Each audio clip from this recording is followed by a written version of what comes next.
ताले तो बहुत लंबे समय तक लगा के रखे गए और हमें पढ़ने के लिए इंस्टीट्यूशन में घुसने नहीं दिया।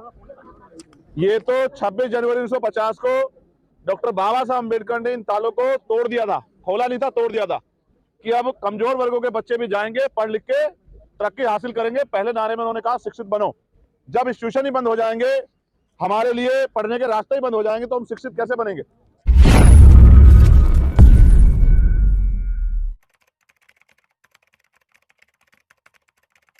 इसलिए क्योंकि लगातार अभी भी हम चर्चा कर रहे थे कि अभी क्या करना है, तो मेरा ये मानना है, सर्दी भी है सर, अमित शाह साहब, ठंड भी है, गर्मी में तो लाते नहीं इसको। तो मेरा ये मानना है अभी तो लड़ाई शुरू हुई है। सरकार बहुत ढीठ है, ढीठ समझते हो, ढीठ, हाँ, चिकने घड़े से भी ज्यादा बुरी सरकार है, एकदम से ठीक नहीं होगी। लेकिन मैं आपके व्यवहार से भी सहमत नहीं हूं। जब आप उस बेटी के लिए आप यहां तक चल के आए, तो अगर आप अपनी हिम्मत दिखा के बैठोगे नहीं तो फिर क्या फायदा, बताओ। बैठ जाओ भाई पीछे से। आप महसूस करो, आप उसके आंसू देख के वहां से यहां तो चले आए, लेकिन यहां आके आप उस ताकत का प्रदर्शन नहीं कर पा रहे हो। मेरा आपसे वादा है, आप अगले 2 घंटे का मन बना के यहाँ बैठ जाओ, अपनी जगह से 1 इंच मत हिलो।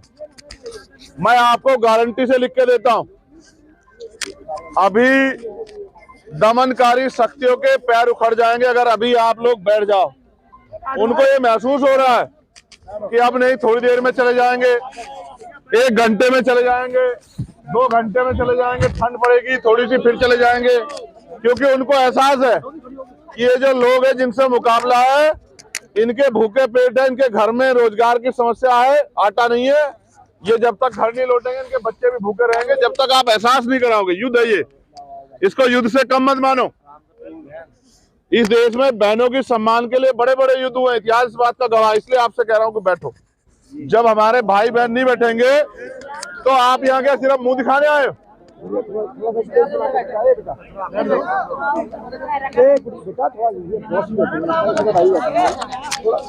आज अगर तो 45 दिन उसने इस लड़ाई के लिए वो बैठी है, तो आप लोगों को, जो लोग उसकी मदद करने, आपका भी ये कर्तव्य बैठता है कि आप कम से कम 14 घंटे तो यहाँ जमकर बैठे ही। अगर 14 घंटे नहीं बैठ सकते फिर क्या फायदा है। देखो, मेरे कहने के बाद भी आपके हालात क्या, देखो मैं यही कह रहा हूं आपसे कि आप मुझे महमूद भाई बहुत कड़वे शब्दों में इस बात को कह रहा हूं, हम आरएसएस और तमाम चीजों पे बातें करते हैं, लेकिन हम अपनी कमियों को नहीं खोजते। क्या अगर आपकी जगह आरएसएस के लोग किसी बात के लिए आंदोलन कर रहे होते तो भेड़ बकरी पे खड़े होते क्या? है? बैठ जाओ भैया, बैठ जाओ यार, बार-बार कह रहे हैं आपके यार, बैठ जाओ भैया। आप उनके मुकाबले आंदोलन चलाने की बात करते हो। बैठ जाओ गुलाब, चिट्ठी भेजू क्या? अरे भाई जी, भैया बॉस बैठेंगे। भाई मीडिया के साथियों, आप थोड़ा सा पीछे हो जाओ खुली जगह में। आज हमें ये सुनिश्चित करना है कि कल करे सो आज कर, आज करे सो अब, और पल में विरले हो जाएगी। फिर करोगे तो जो कुछ होगा आज ही होगा, समझ रहे? ये जो उत्साह, अत्यधिक उत्साह है, ये भी खतरनाक है, समझ रहे हो? इसलिए आपसे आग्रह कर रहा हूं, पहले उसके संघर्ष को देखो, फिर अपने आप को महसूस करो। जब आपने उसको रोते हुए देखा कि जब वो रो रही थी आपके मन में क्या महसूस हो रहा था, फिर महसूस करो। आप ये भी महसूस करो सविता रॉय यहाँ क्यों है। ये सविता रॉय को भी समझना पड़ेगा आप लोगों को। सविता रॉय नहीं है। सविता रॉय के पीछे कौन सी ताकत है जो पुलिस उसको अरेस्ट नहीं कर पा रही है। कह रहे हैं कि भाई 60 दिन में चार्जशीट दाखिल होती है, चार्जशीट के बाद जो है गिरफ्तारी होती है। या चार्जशीट के आधार पर गिरफ्तारी होती है। आप ये महसूस करो, 1 साल हो गया FIR को। इसका मतलब कानून से भी बड़ी ताकतें सविता राय के पीछे हैं। और आप ये भी समझो, ये भी एक तरीका है कि जिन सरकार का जिन लोगों पे भरोसा है कि इनके जरिए हम अन्याय करा, जैसे ईडी के हमारे इंचार्ज है, उनको बार बार क्यों उनको वो करते रहते हैं, समय बढ़ाते रहते हैं। उनका एकमात्र कारण ये है कि सविता रॉय को जानने के लिए इनकी हिस्ट्री को पढ़ना जरूरी है कि सविता रॉय ने अब से पहले क्या किया। जहां तक मुझे जानकारी है, सविता रॉय जहां रही, उन्होंने इसी तरह से schedule caste, schedule tribe, backward, Muslim, अन्य धार्मिक अल्पसंख्यक, जैन, बौद्ध, सिख, ईसाई, उनमें जो भी आवाज उठाने वाला टीचर हुआ उसको निपटाने का काम किया। ये इनका पहला मामला नहीं है। कभी आप सोचते हो कि पहला रितु इनका शिकार हुई, रितु तो बोल पड़ी, बहुत सारे लोग इनके शिकार हुए और शिकार होके चुपचाप पढ़ लिख के मेहनत मजदूरी करने के लिए चले गए। इसलिए मैं आपसे कह रहा हूं एक और चीज बहुत जिम्मेदारी की, जैसे आपने कहा कि इन्होंने रितु के प्रोटेस्ट पर डाका डाला, वहां से लूट करी, चोरी की, ये आप जो बार बार कहते हो ना, मैं इस बात को स्पष्ट करता हूं, भगवा जो है वो इनका अपना रंग नहीं है। भगवा बुद्ध का रंग है, चीवर का रंग है। भगवा आपको समझना चाहिए। ये नकलची लोग हैं, इन पे अपना हिस्टोरिकल कुछ नहीं है। दूसरा, इनका एक ही वो है, इन्होंने हमसे चुराया जो कुछ चुराया, ठीक है। जैसे डकैती की ऐसे डकैती हमारी हिस्ट्री भी कर रखी है। आप लोग चीजों को समझो, आप उन्हीं के हिसाब से बोलते जो चाहते कि आप बोले। ये हमारा रंग है, सैफरून जो है ये चीवर का रंग है। जितने हमारे बुद्धू हैं वो सब लोग इसको पहनते थे। आप समझो लड़ाई क्या है। इस देश में व्यवस्थाओं की लड़ाई है, सभ्यताओं की लड़ाई, और ये लड़ाई धर्म की नहीं है। हमें कोई मतलब फर्क नहीं पड़ता है, आप बैठ जाओ, तो हाथ लग गया कई बार। हमें कोई फर्क नहीं पड़ता कि आप अपने धर्म को किस आजादी से मनाते हो। आपको पूरा अधिकार है, आप अपने धर्म को जो मनाए करो, जिस तरह से करो, आपके हाथ में जितनी ताकत है उस ताकत से करो, जितने साधन लगा के करना है करो। लेकिन इस देश में लड़ाई हिस्सेदारी की है। हम लोग यहाँ के यहाँ धर्म की लड़ाई लड़ने के लिए आए, हम हिस्सेदारी की लड़ाई लड़ने आए कि वो 25,000 पोस्ट। भाई आप सुनो, अगर ग्राम में सरपंच से लेके और सांसद तक अगर कोई अपने पद से बर्खास्त हो जाता है किसी कारण, तो 6 महीने के अंदर चुनाव होते नहीं होते।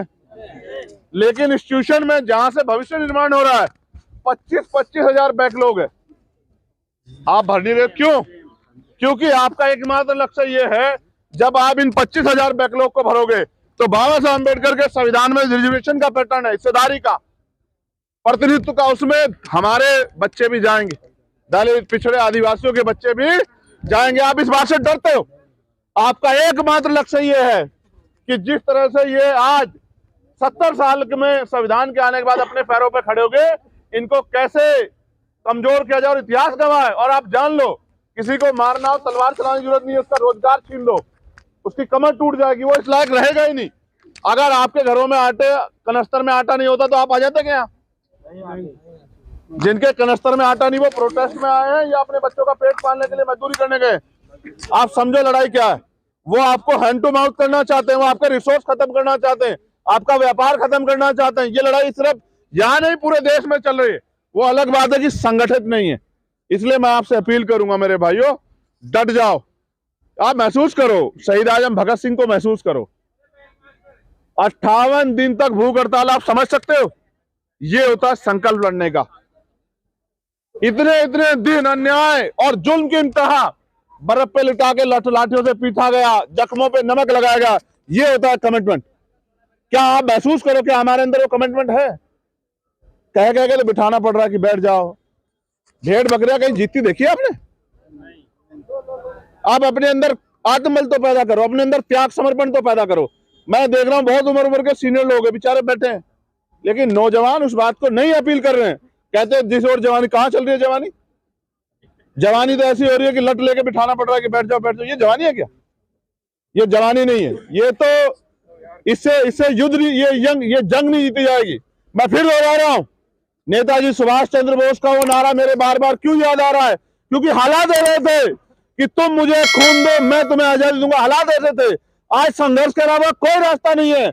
आज हम सब लोगों को मिलकर संघर्ष करना है, इनके षड्यंत्रों से बचते हुए। इनके झूठ से बचते हुए, इनके उपहार लालच से बचते हुए हमें संघर्ष के लिए कमर कसनी है। और ये संघर्ष एक दिन में खत्म नहीं होगा। 145 दिन में हम यहां तक तो आए कि वार्ता का रास्ता बना। अभी तो लड़ाई शुरू हुई है। 145 दिन आप महसूस करो, अभी लड़ाई का पहला चैप्टर चल रहा है। और आप जिस जोश में हैं, इस जोश को बना के रखो। देखो कुछ ही देर में आपके पक्ष में फैसले आ जाएंगे। हमने क्यों भेजा उन्हें? हम भी तो जा सकते थे, मैं और महमूद भाई खूब उनके साथ बहस करके आते, क्योंकि लड़ाई को वो लोग लीड कर रहे हैं। हम भी तो जमीन पे बैठे। जब तक आप यहाँ थे, अब सिर्फ पहले जब मैं उधर नहीं गया तो हम लोग यही जमीन पे बैठे थे ना। यहाँ पे कुर्सियां लगी कि जब हम बैठ सकते हैं तो आप भी बैठ सकते हो ना। लड़ाई यहाँ स्वाभिमान सम्मान की आपस में नहीं है। यहाँ लड़ाई है उस बहन को, उस विषय को आगे बढ़ाने की जिस विषय पे जंग हो रही है। वो भी चाहते हैं कि हम लोग इधर उधर की बातें करें। हमें इधर उधर की बातें करनी नहीं। आज हम राजनीतिक बात थोड़ा कर रहे हैं। आज हम ये बात कर रहे हैं कि देश की इतनी यूनिवर्सिटियों में, इतने डिपार्टमेंट में जो बैकलॉग पड़ा हुआ है वो कब भरा जाएगा? क्यों नहीं भरी है सरकार? हर स्टेट में 4-5 लाख सरकारी नौकरियों का बैकलॉग क्यों नहीं भरी है सरकार? और लगातार नौकरियां खत्म कर रही है।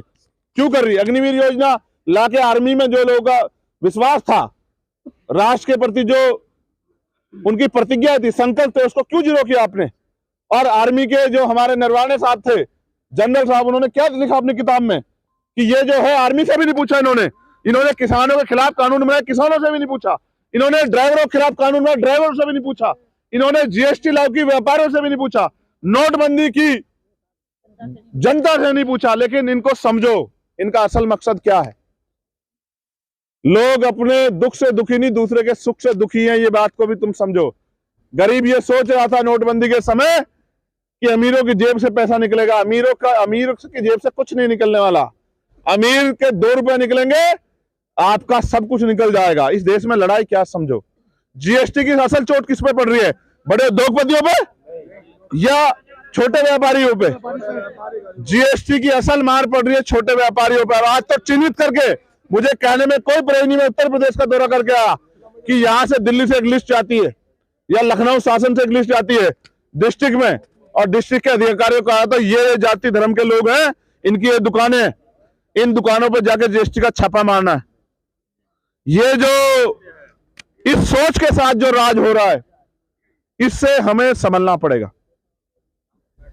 हम नहीं कह रहे, बिल्कुल नहीं कह रहे कि 22 तारीख को कोई आयोजन है, हमें से कोई दिक्कत। हम कह रहे हैं बहुत अच्छी बातें कीजिए, लेकिन आपको यह भी सुनिश्चित करना पड़ेगा कि वो जो पैसा वहां खर्च हो रहा है, क्या देश में इतनी खुशहाली आ गई है कि सरकारी पैसा आप वहां खर्च कर रहे हो? आपको यह भी बताना पड़ेगा, हमें पूछना पड़ेगा। किसी अन्य धार्मिक आयोजन होगा तो आप उस पर भी इतनी शिद्दत से काम कर पाओगे? जो भगवान बुद्ध को मानने वाले लोग हैं, जो ईसा मसीह को मानने वाले लोग, जो खुदा को मानने वाले लोग हैं, जो वाहिगुरु जी को मानने वाले लोग हैं, जब उनकी धार्मिक आस्था का सवाल आएगा, क्या आप इतनी हिम्मत जुटा पाओगे? असल ये है कि आप असल मुद्दों पे बात नहीं कर रहे हो कि ये जो पैसा हम टैक्स देके आपको दे रहे हैं, आप इस पैसे का मिसयूज क्यों कर रहे हो? भाई ईश्वर, आपने देखा ना, ईश्वर कभी कहता कि मुझे पैसा दो? ईश्वर तो कहता ना देने वाला है। ठीक है, यहां तो राम के नाम पे भी लूट मची है। दोनों हाथों से लूटो, दिल खोल के लूटो, धर्म के नाम पे लूटो लूटो लूटो। लेकिन जब इनसे हम ये कहते हैं कि भाई इसमें हमारी भी हिस्सेदारी है, लूट में नहीं, हमारी हिस्सेदारी किस चीज में है? कि हम भी टैक्स देते हैं, इस पैसे का कुछ हमारे बच्चों को छात्रवृत्ति दे दो, तो तब इनको सांप सूंघ जाता है। समझ रहे हो? इसलिए मैं आपसे कह रहा हूं, हमें इन लूट को समझना पड़ेगा और इस लूट पे अपनी बात रखनी पड़ेगी। और जब तक हम सवाल नहीं करेंगे, ये जवाब नहीं देंगे। इनका एकमात्र उद्देश्य ये है कि जो ये चाहते हैं उस पर काम होता रहे। क्या हम इनके हिसाब से काम करेंगे? फिर हम गुलामी तो हुए ही नहीं हुए। वो अलग बात है कि मुझसे बड़े बड़े गुलाम भी यहाँ थे, अभी वो इधर उधर गए होंगे टहलने। लेकिन कब तक हम इस देश में गुलाम बनकर रहेंगे? आप बताओ। क्या हम ये लड़ाई गुलाम बनने के लिए लड़ रहे हैं? जब संविधान के रहते ये हालात है तो सोचो अगर संविधान न बचा तो क्या होगा? फिर ऋतु जैसी बच्चियां देख भी नहीं पाएंगी, देख भी इंस्टीट्यूशन की तरफ। समझ रहे हो? अगर इस देश में प्रधान से लेके, और प्रधान छोड़िए, वार्ड मेंबर से लेके और प्रधानमंत्री तक अगर बहन बेटियां बनी है तो ये डॉक्टर बाबा साहब अम्बेडकर के संविधान की वजह से बनी। लोग जानते नहीं है, और हम ये भी नहीं कोशिश कर रहे, हम कमियां गिनाते, हम ये नहीं गिनाते कि हम हमारे इस देश के संविधान में खूबियां क्या है। तो मैं इसलिए आग्रह करूंगा, आप कुछ मत करो, अगले 2, 3, 4 घंटे जब तक बातचीत आगे ना बढ़े, आप खूंटा गाड़ के बैठ जाओ। क्या सर्दी हमें झुका सकती है? क्या ये तेज हवाएं हमें हमारा रास्ता रोक सकती है? जब हम घर से चल के यहां तक आए तो काहे को घबराना, ठीक है। जब वो 145 दिन में उसको नहीं तकलीफ हुई, वो तो रोज आ जाती है ना, आंदोलन उठाने के बाद भी आ जाती नहीं आ जाती है। और 11-12 बजे जब पुलिस के लोग ही कहते हैं चलो साहब गाड़ियों में बैठो, तभी जाती है नहीं जाती है। या कहती है कि भाई अब तो देखो हालात क्या हो गए, ना हम जेल से डरते, ना हम मुकदमों से डरते, ना ही हम किसी धमकी से डरते, तो हालात क्या करो मरो के हो गए। इसलिए फिर मैं आपसे कह रहा हूं कि संघर्ष करो, संघर्ष के अलावा कोई रास्ता नहीं है। और अगर नहीं करोगे संघर्ष तो भविष्य क्या है? अंधकार में। अगर पहले जैसा भारत चाहते हो तो फिर मत करो, और अगर ऐसा भारत चाहते हो जैसा सपना बाबा साहब अम्बेडकर ने देखा तो फिर करो। इसीलिए हमने 22 तारीख को दिल्ली की टीम ने जंतर मंतर पे संविधान सभा बुलाई, क्योंकि 22 तारीख को 22 जनवरी 1947 को भारतीय संविधान की प्रस्तावना को, उसके लक्ष्य उद्देश्यों को स्वीकार किया गया था कि इस संविधान के लक्ष्य और उद्देश्य क्या होंगे, जिनको अभी तक हम प्राप्त नहीं कर पाए। और दूसरी तरफ ये आंधी चल गई है कि संविधान को हटाओ, संविधान को हटाओ, संविधान को हटाओ। जो संविधान के लक्ष्य थे, जिन लक्ष्यों के लिए संविधान है, जो उद्देश्य थे कि अंतिम व्यक्ति को भी स्वाभिमान सम्मान की जिंदगी मिले, अवसर की समता, हक अधिकार मिले और उनके साधन संसार सुरक्षित रहे, वो तरक्की करे, वो अब तक सब लोगों तक नहीं पहुंची। लेकिन संविधान के खात्मे की बात होने लगी है तो वो संविधान की प्रस्तावना पढ़ के सरकार को बताना है कि ये प्रस्तावना लागू कराने के लिए अगर आप इसको खत्म करने की सोच रहे हो तो ऐसा नहीं होने देंगे हम लोग। हम इस देश की धर्मनिरपेक्षता को बचा के रखेंगे, हम इस देश की संविधान की जो लक्ष्य उद्देश्य है उनको हम लोग संभाल के रखेंगे, उसको लागू कराने के लिए हम लोग संघर्ष करते रहेंगे। इसलिए आपसे कह रहा हूं, मैं आशा उम्मीद करूं कि जब जब यहाँ वक्ता बोलेंगे आप लोग बहुत उत्साहित होकर इधर उधर नहीं भागेंगे, आराम से बैठ के सुनेंगे। बिल्कुल। कितने लोग हैं जो सुनेंगे? नहीं, ईमान, एक मिनट नीचे करो। एक होता है ईमान, एक होता है ईमानदारी। जो ईमानदारी से बैठेंगे, क्योंकि देखो मैं भी समझता हूं, आप थोड़े से पीछे पीछे हो जाओ, क्योंकि ऐसा ना पैर सीधे नहीं होंगे, दिक्कत होगी। आप समझते ना, अपने आप को रिलैक्स कर लो, थोड़े से पीछे पीछे हो जाओ, पैर सीधे कर लो, मानो कि आप अब आपको आराम करना है, बहुत संघर्ष हो गया आपको, इस तरह से होकर बैठो कि आप आराम से बैठ सको। पैर अगर नहीं, पैर मुड़े रहेंगे तो क्या होगा? रोलर ने बनाई, रोलर पे प्रधानमंत्री नहीं बैठे होंगे। इस ये सड़क बनाने में हमारे लोगों का पसीना शामिल है ना। आराम से बैठो, ये एक नेचुरल एकता है, किसान, कमेरे, मजदूर, नौजवान की नेचुरल एकता है। आज हम मिट्टी के पास हैं, अपनी धरती के पास, ये देश की राजधानी है। आज हमें संघर्ष का एक नया अध्याय लिखना है कि किस तरह डॉक्टर बाबा साहब अम्बेडकर, सर छोटू राम, फूले, साहू को मानने वाले लोग कोई भी कीमत चुकाने के लिए तैयार है, लेकिन पीछे हटने के लिए तैयार नहीं है। वो किसी भी हद से गुजरने के लिए तैयार है। अगर उनको कुचला जाएगा, उन पर गोलियां चलेंगी, लाठियां चलेंगी, जेल जाना पड़ेगा, वो उसके लिए तैयार है, लेकिन पीछे हटने के लिए तैयार नहीं है। आपका यही एटीट्यूड हमें जिताएगा। अगर आपने ये एटीट्यूड छोड़ दिया और आप समझौतावादी हो गए, जिसका मुझे बहुत तकलीफ है, मैंने इसको भी कहा ऋतु को कि मुझे इस लड़ाइयों से बहुत नफरत होगी अंदर से, कि समय दो, हिम्मत दो, साधन लगाओ, लड़ो, और जिसके लिए लड़ रहे हो वो समझौता करके चुपचाप निकल जाता है, तो हम तमाशबीन बने रह जाते हैं। इससे मुझे नफरत होगी, इसलिए कह रहा हूं, वो लड़ रही है, आप लोग भी हिम्मत बना के डट जाओ, और जितनी देर बैठ जाएंगे उतनी संख्या बढ़ती जाएगी। जानते हो नहीं जानते इस बात को? अभी तो बहुत लोग हैं जो काम से लौटेंगे, काम से लौट के आके फोन देखेंगे, अरे उन्हें पता रहेगा हम सब लोग यहाँ बैठे हैं, तो दौड़ के आएंगे, खाना भी लाएंगे, कंबल भी लाएंगे, सब कुछ लाएंगे। भाई ये लोग अगर हमें उस गेट पे नहीं बैठने दे रहे, 4 नंबर गेट किधर है? अगर 4 नंबर गेट पे नहीं बैठने दे रहे तो यहीं बैठ जाते हैं, इसी को 4 नंबर गेट बना लेते हैं, क्या हो गया गद्दे सब हटवा दिए इन्होंने सब। है? अरे और आ जाएंगे, गद्दे सब हटवा दिए, गद्दे ये तुम्हारे तन से कपड़े ना छीन ले इनका, बस चले। बौछार करवा दी, पानी भरवा सुनो, अब तो तुम्हारे जहां तुम बैठते हो उसको शुद्ध करने के लिए पानी डाल रहे हैं, पहले तो पीने के लिए पानी नहीं देते थे। गंगा जल डाल रहे हैं, ये दिल्ली है, गंगा जल डाल रहे हैं वहाँ पे। यहाँ पीने के लिए 1 गिलास पानी के लिए बहुत, समझते हो? नहीं नहीं, ये तो बैरिकेडिंग के उधर भी हमारे लोग हैं, बैरिकेडिंग के इधर भी हमारे लोग, इनसे तो हमारा कोई मतलब ही नहीं है। देखो ये भी जान लो, पुलिस और जो हमारा अर्धसैनिक बल है, इनसे हमारी कोई लड़ाई नहीं। ये कर्मचारी लोग हैं, इनको भी नहीं पता कब ये प्राइवेट हो जाएंगे, कब ये निजीकरण की भेंट चढ़ जाएंगे, कब इनको कहा जाएगा तुम्हारी भी नौकरी खत्म है, घर बैठो जाके। समझ रहे? आज जो सरकार है उसमें सब संभव है। हमारा यूपी में क्या हुआ, 50 साल से ज्यादा वालों को जिनको निकालना था, क्या क्या निकाल दिया,